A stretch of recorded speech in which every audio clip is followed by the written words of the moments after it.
आप देख रहे हैं आपका अपना टीवी चैनल आरजे रमझाझर।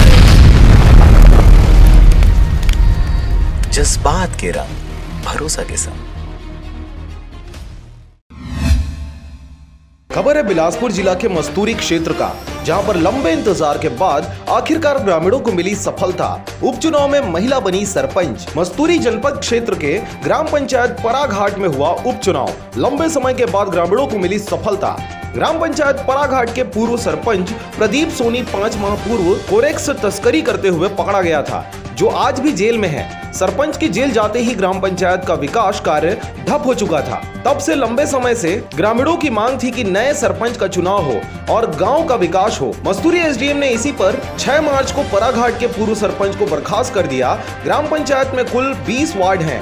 उपचुनाव में इन्हीं पंचों के बीच चुनाव कर सरपंच चुना जाता है। 22 मार्च को उपचुनाव हुआ, जिसमें अनीता खांडेकर को 12 वोटों से जीत मिली। अनीता की माने तो वो चाहती है कि जितना अधिक गांव का विकास हो सके और शासन की योजनाओं का लाभ लोगों को मिल सके, उनके द्वारा लगातार प्रयास किया जाएगा। गांव वालों ने मुझ पे भरोसा किया है कि ये नए सरपंच बनाएंगे, गांव का कुछ विकास करेंगे। तो मैं चाहूँगी कि गांव में महिलाओं का लिए कुछ ऐसा रोजगार हो कि उनको बाहर जाना ना पड़े, उनका गांव का भी विकास हो, उनका खुद का भी रोजगार चले।